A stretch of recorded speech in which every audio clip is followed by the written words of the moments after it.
Bubba Wallace crossed the finish line in second place at Atlanta. 60 seconds later, he was scored 29th, and before all of that, he was standing face-to-face with Gibbs, telling him exactly what he thought of him.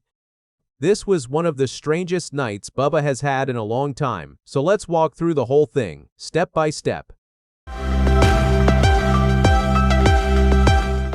The race was the Quaker State 400 at Echo Park Speedway in Hampton, Georgia. It started on Sunday, July 12th. It did not finish until nearly 2 in the morning. That should tell you everything about how long and how wild this night was. Ryan Blaney started on the pole. His Team Penske teammate Joey Logano lined up right next to him on the front row. The Fords looked strong early, and a third Penske car, Austin Cindric, moved up to third in the opening laps. Meanwhile, Denny Hamlin, the points leader, had a rough qualifying run and started way back in 28th. Tyler Reddick was even further back in 31st, but by lap 35 he was already up to 4th. Reddick had won at this track back in February, so he knew what he was doing. Stage 1 belonged to Blaney. Brad Keselowski brushed the wall early and fell back. Kyle Larson made a big charge, cleared a few cars, and got close to the lead, but Blaney held him off. Then Reddick came alive and made a run at him near the end. Blaney did not budge. He won Stage 1 with Reddick 2nd, Larson 3rd, Logano 4th, and Cindric 5th.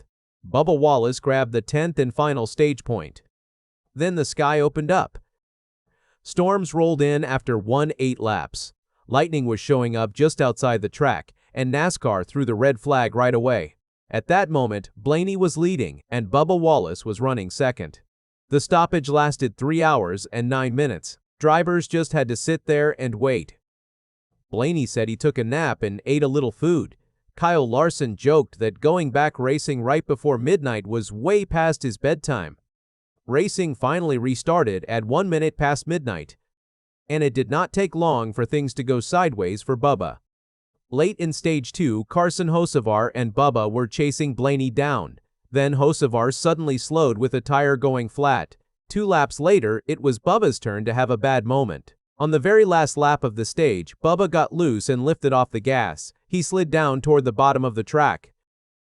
Gibbs was right behind him and simply had no time to react. Gibbs hit him, and Bubba went spinning through the infield grass right as Blaney took the stage win. Bubba had been inside the top 5. He finished that stage 31st. Now, here is where you need to understand something about this rivalry, because it is not a normal one.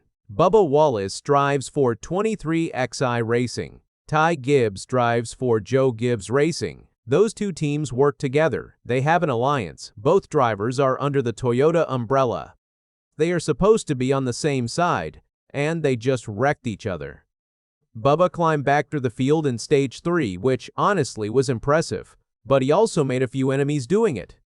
With 30 laps to go, Bubba was fighting Ryan Blaney for the lead. Bubba threw a block. Blaney had nowhere to go and scraped the wall. He was not happy about it. He actually drove up alongside Bubba's car under caution just to show his frustration. Blaney kept a cool head about it afterward, though. He said, "I tried to make a move and just got loose and hit the fence." He told his crew he felt a terrible vibration but stayed out anyway. Turns out that was the right call.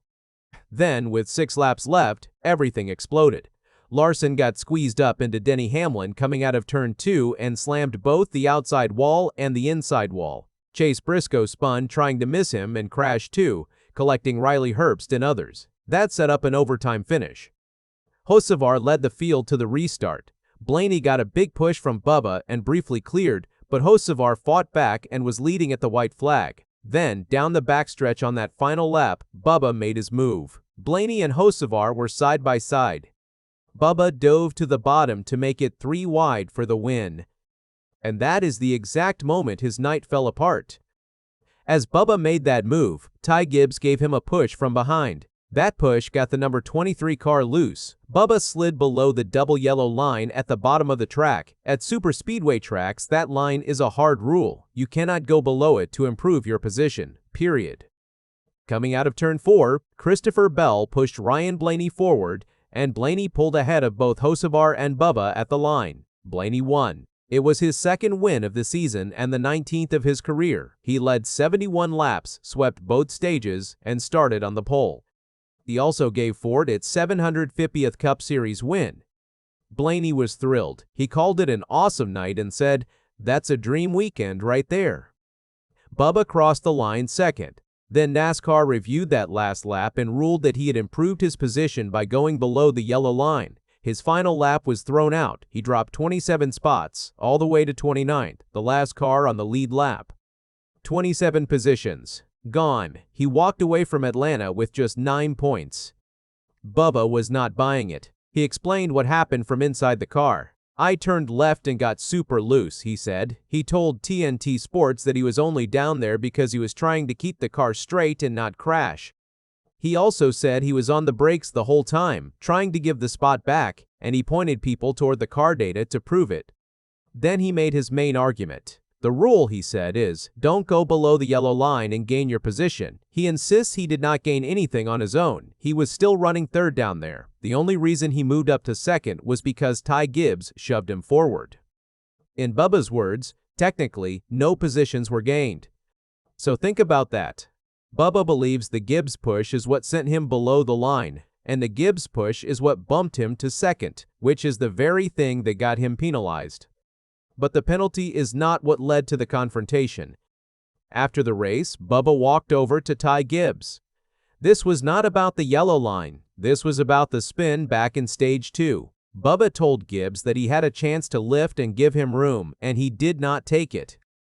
According to Bubba, Gibbs did not take that very well. He said Gibbs got defensive right away and told him not to block. Bubba pushed right back. "When you hit me square in the bumper," he said, adding that Gibbs simply ran straight into him. As far as Bubba was concerned, the block was clean.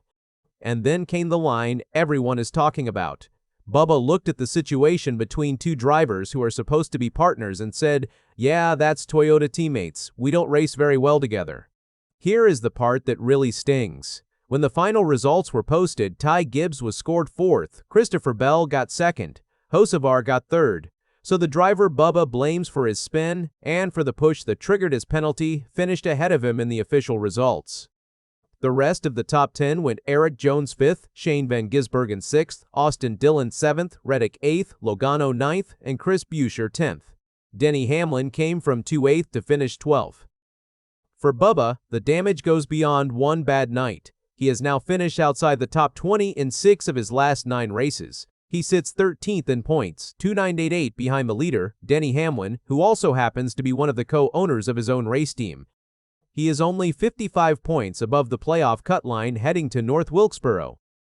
So there are really 2 questions here. Did NASCAR get the call right when Bubba says an outside push put him where he did not want to be? And is there real trouble brewing between 2 Toyota drivers who are supposed to help each other, not spin each other?